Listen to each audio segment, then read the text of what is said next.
that they did. So this was after the fact. People had sent these messages and passed them on. And so they were investigating and they needed to. I mean, it's just like when you get a permission to search somebody's house, as far as I'm concerned. Sure. Searching somebody's phone, in that case, can be likened to getting a warrant to search a house, for example. Yes. But if I go by what you're saying that no, there should be no forms it's of... not even that. Let me see if I can help you here. And I'm not taking your side anyway, but let me see. Right now, there are protests all around the world about a certain film that was posted on the social media platform. Yeah. I mean, if there were some regulations as regards, you said something about you're voicing your opinion, the regulatory body cannot stop you because it's your opinion. But I'm sure the regulatory body will stop you if that opinion is going to harm practically the entire nation or the world at large, because that film posted on social media has caused riots around the world.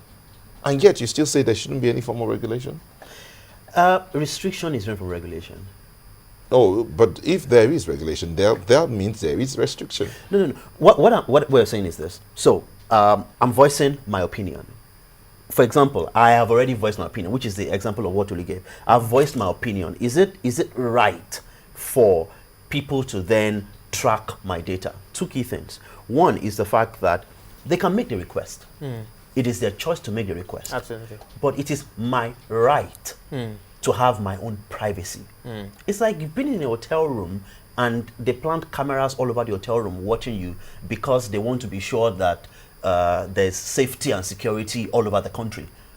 Yes, there are things that you were scared of. Yes, there's security and all that. But there's also my privacy. And that's why many companies across the world make sure that even when this data is requested, they communicate with the owner of the data and say, guess what? Your data has been requested for. And that's why many companies across the world publish information every year of the governments that request for data and all that. And one of the very many reasons why I believe that restriction should not even be discussed when it comes to social media is two things. Number one, history. Every time that restriction has started, we know how it ends. It becomes a tool in the hands of the powerful. And the second thing is in terms of the context of the Nigerian environment. If today, I mean, the few times that we've heard about restriction, or let's restrict, or let's ban, or whatever, it came mostly from the powerful. Because there was information that they saw from the less powerful being released and provoking action that they wanted to prevent. So those are, some of the reasons why I say, you know what, don't even think about it. Because once you think about it, there's a reason behind always restricting. When it comes to social media, there's always a reason behind any country or any, corporate entity trying to say they want to restrict. Where does pornography, for example, come into this? Where do internet scams and that kind of stuff, where do they come? If we are going to leave the social media space completely unpoliced, how do we, that today, as things stand, there's no mechanism for making sure, for example, that an underage person does not access a pornographic site. Yes, just as you can't always be too sure that anybody buying a bottle of drink is under 18. But you can make an attempt to be sure that people who are buying a bottle of Star are above the age of 18 or 21. It's the same way companies make you tick a box that says, are you above 13? You click yes or no.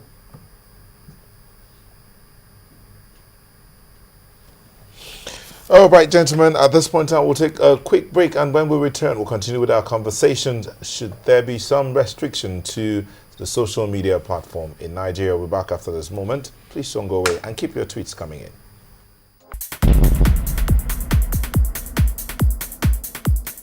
Okay, we're still talking restricting social media in Nigeria. So far, it appears Wenger is winning the game and Tolu is lagging behind. I know some people are out there watching the Champions League, but hey, we're talking issues that bother Nigeria. So, Wenger, your turn to fire your first set of questions. Okay.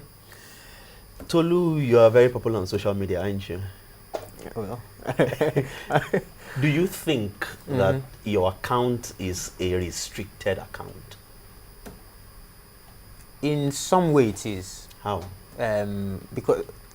Because I've, consciously or unconsciously, there's some form of self-regulation Which is what he's been preaching. Absolutely. Yeah, but That you know what to say. You know when I to stop. think that I know when what to say. I think I know when to stop. I think so. You know, but we cannot allow human. Do you need Abuja to say to you that you should? I mean, of course, this is ridiculous. This won't happen. Yeah. You must post only 20 tweets per day, or no, there's certain topics you shouldn't touch. So don't talk about the health of the president's wife, because there are countries that say that. Oh yeah, you absolutely. cannot I know talk about that. it. Yeah, You know, yeah. you can't flog any issue that concerns national security because of its implications, or you can't express your opinion because it is going to hurt someone. Absolutely, there are lots of countries. I mean, China, North Korea. There's Egypt during the sometime last Arab year Spring. pulled the plug on the on mobile networks for a day. You know, so but I consider that censorship. That's not what I'm advocating. But I'm saying that, you know, I mean, it goes back to the analogy I started with. Human society, our encounters with ourselves are all have guidelines and regulations that guide them. We cannot leave all of these things to self-regulation. Oh, I think that, Benga has loaned me $1 million. I think that I should pay him at 4%. Oh no, he thinks that he should collect it back at 10%. We cannot leave things. We have seen what happens when you leave people completely to decide what they think is offensive and what is not. Let me use your example of 4%, the banking loan. Yeah. So did this happen suddenly? Somebody just thought, you know what, we need to restrict the way these people give themselves loans. You must begin to use 4%. No. Or did it evolve based on individual usage and consideration of what's fair and what's not fair? Yeah, which I think is my point too, that we have done social media enough to see how human beings have used it. We sit in our homes and we hear, oh yes, there's fighting going on. There was the one with the NYSC camp a couple of months ago or sometime last year, where one of the camp in Bauchi, I think, was supposed to have been attacked and all that. Now we're living potentially safe grounds and moving into, places where one tweet can actually make the difference between life and death. There were broadcasts all over about someone kidnapped, someone accidentally, and it turns out they're not true. Yeah, there are messages that come in saying that all the melons or apples or whatever from the north are poisoned. That kind of stuff. Now we have seen how social media, we have seen what we can do, our potential to misuse social media. Now, shouldn't there be some way in which, and that's my argument, the government, no, not the government actually. I should be careful. Yeah, not the government. I take that back. Not the government. But okay. Shouldn't there be some way that there is some form of regulation? So who will do the regulation? Question. Oh, well, I'm happy to answer that. If I'm arguing that there should be, well, so it's an ongoing debate, of course. But let me use this example now. The internet or the World Wide Web, as we know it, is not owned by any one person. Absolutely, it's not owned by any one government. That would be a mistake. So I guess it's a consortium of the individuals, governments, organizations, and all that. Because of course, the biggest mistake to make would be to put the internet in the hands of one person. Yes. So, can we adopt that same kind of model in which there is some form of, with journalism, for example, which is also a controversial space, we have stuff like complaints commission. Well, in advanced, in societies that work, we have a press complaints commission, we have an office of an ombudsman. I think we have that here as well. Now, if that is not some form of regulation and restriction, what is it? That's definitely not regulation. And that's with journalism, where there's also the same argument, the same noise about, oh no, people should say what they want to say and all that. Now, Tolu, you used the example of the internet and said, we should do to social media what has been done model. To the internet. That kind of model. Is social media is built on the internet. Yeah, absolutely. So already, what you're advocating already exists with social media. And why I'm particularly interested in saying, as far as Nigeria is concerned, don't touch it in terms of regulation for social media is, for the first time over many years, this has become a platform where people have been able to participate in democracy. Initially, there was literally no participation because you believed what the media in Nigeria is largely influenced, basically. you know, by what you're able to trace, what you're able to get. And many times, the press statements that come to you, somebody wrote them. But on social media, you're not reacting to a press statement. You're saying what you feel based on what you understand of, or, you know, of the conditions and all that. And let's be fair to social media. Yes, there have been cases, and I will come back to the story of Cynthia in a second, why I believe that Cynthia's case has much less to do with social media than has been said so far. Let me even do that now. Well, I'd love to. Yeah. Everybody has said that, you know, it's a very sad situation. It shouldn't happen. Yeah. Okay? Yeah. But guess what? Pen pals, many years ago, wrote letters to each other. Absolutely. And met each other.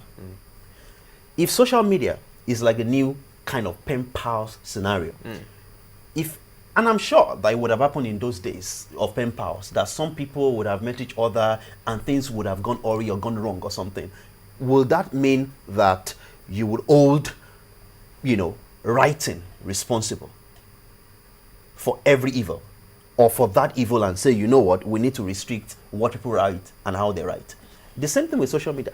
Well, let me come in there. I think that, you know, so with pen pals or social media, look at anonymity, for example, the whole concept of anonymity, and look at how the abuse. I mean, basically, I can go online now under an anonymous name. I can say that Gbenga Sheson embezzled 50,000, some amount of money. That's not much. I can basically go, you know, under anonymity. And in the kind of system in which we are at the moment, there is no way. Absolutely, because of whether it's lack of capacity. There's no way to defend that. Well, there's no way. There's no what. How do you, if you, for example, if somebody put that up on a blog post about you, what would you do? I would respond to it if I need to. If there's a need to respond to it, I respond to it. And outside of that, on the political, you know, and outside of that, is that all you would do? Another blog post saying, I mean, that's almost like the equivalent of saying that, oh yes, if somebody stole my wallet, I would steal another person's own. No. I'm not stealing somebody else's wallet. I'm going after my wallet to get it back. So if somebody says something that is not true, I have a right to challenge them and say, this is wrong, this is not true. And if I want to press charges, I have the right to press, just like somebody saying something untrue about me. So somebody says, with his mouth or her mouth, says something, I can sue them for libel. But shouldn't there then be a way to sanction that medium that has allowed? I mean, you know, anonymity is, social media takes anonymity to a whole new level. But newspapers, articles also can allow you to be anonymous. So people write something. Many times you see people write something and they say, our reporter is the byline, not anybody's name. Or people write something and the name is not true. But there are channels. I cannot have something in any newspaper. You have to send it to an editor. Okay. The editor makes that decision. Social media, all of those barriers, essentially. There's an editor with social media. The editor is the back end. So, for example, I sign up on Twitter with some information. Yeah. And I'm sure what you will say next is, what if the information I give is false? Okay. It's the same thing. In real life, I can literally be somebody else I want to be. I can be a Tolu Ogunlesi tomorrow. Oh yeah, absolutely. All I need to do is create an ID card. Thankfully, there's no social security number for me to start working the files to get. So I become, anonymity is not here because of social media. Anonymity has always existed. People have always, I mean, we heard the story recently of a man who has actually even been living on somebody else's social security number that died a very long time ago. Yeah. So, and that's not, the person that didn't die even before social media came. And that's my point, that social media is a new opportunity and we need to understand it as such. It's the opportunity that people have to express themselves, to connect with people, to get information, to get today's news today, for example, not today's news tomorrow, when it's already almost too late in the 21st century. Okay, I have a tweet here from IC Econom. It says, restriction of social media is unnecessary because like any free speech, everyone is responsible for his or her own words. Do you agree with that? I guess, there's some element of semantics here. I guess the words that people, so as I say again, this is not an argument for censorship or about censorship, but it's an argument, still going back to that if human society has, is not, people are not, people are not allowed or permitted to live their lives, without some form of regulation. It's not possible. So I still don't understand why we then suddenly get to the whole issue of social media, for example, and then get a bit touchy. Nobody should tell you what to tweet, what not to tweet. Yeah. Yes? Yes. But we have seen the extent to which, look, Benga, your example was that if somebody says something that is not correct about you, you go on. Now, so there's a whole, sometimes it can be, fairly harmless stuff, where you can go and say no. Sometimes these things are potentially life and career damaging things. In the society in which we live in, we know that nothing happens. It's a jungle. But that's an expression of the circumstances on ground. Okay. Without the internet. So yes, it is. Yeah. From time immemorial, yeah, Nigerians have subscribed to the rumor mill as the largest avenue of getting information. Yeah. Somebody says, "Oh, that building belongs to certain ex-governor." Yeah. And it becomes a story. Yeah. It's the same thing. So you can't. And you said something about people don't live their lives without restriction, but people do. Nobody restricts you. Nobody tells you. I mean, you don't have to get to the office at a certain time. You choose to get to the office at a certain time because no, not exactly. You choose to, because there are people who decide, you know what, today I'm tired. I don't want to get there, and I will bear the consequences. But yeah, that's not the same analogy then as deciding, for example, to tweet something potentially malicious or to post something potentially malicious. But like I said, going to the office at what time or whatever. If you tweet something but malicious, there are regulations as regards going to the office at the time. There are times you get there and you'll be fired. That's okay. Even in the regulated environment, the human you can do that. Choice. But a medical has doctor, that choice, he's punished. That's the point. Deductions or suspensions. That's the point. And a surgeon will not decide to go to the hospital anytime he wants. Oh, but doctors in Lagos don't choose at some point. Okay, all right, gentlemen, I'm completely out of time, so you have like 30 seconds to close each. But now, Jide Ajayi, Wealth Jai said, Benga is killing it. Tolu Ogunlesi, to me, regulation implies killing the voice of mankind. Any reaction? I mean, well, it goes back to my point. It's a fine line, of course, that between censorship but I don't think that we can afford to, using the examples, for example, from London, the examples of even with stuff that has happened. Now, one quick example with the Cynthia issue. The fact that we even have a database today of all telephone numbers in Nigeria, for me, is a kind of restriction. In one sense, in that it allows potentially, unlike before, where you could walk into a store or call somebody on the street and buy a mobile phone number. So that's the kind of regulation I'm talking about. Okay. The fact that we have a database and that people know that you can, if I use a number, that number can be traced back to me. That's what I'm talking about. Okay, thank you so much. 30 seconds each to close. Yeah, 30 seconds. Absolutely. There is no reason why we should talk about restriction when it comes to social media. I've given two strong reasons and I'll repeat one of them. One is the fact that Nigeria is a growing democracy. This is the platform that has given Nigerians, for the first time, more than almost anything else, young, old, female, male, whatever, everyone has been able to take information, react to it, and, if possible, act based on the collective decision. Your turn. We have obviously not counted the cost of the damaging use of social media. And maybe because, as Benga said, it's just evolving, it's just starting. Someday, hopefully, we'll be able to catalog all of the damaged lives and careers and lost souls that have been destroyed because people have taken social media and misused it. But then again, I'm not calling for censorship. I will never call for censorship. But I think that if human society outside of social media is regulated, I don't see why social media, which is an extension of human life, should not undergo some form of regulation. Okay, thank you very much. I am Rem Raj. Thank you for sending your tweet. Your opinion on social media shouldn't be restricted. Thank you so much. Yikes Okagbemi, that is Yinku says, our government hates social media because it reveals false truth about them. UK Prime Minister is on Twitter too. Well, thank you so much, everyone that sent it. Obajon, thank you, and every other person that sent in their tweet. We really do appreciate it.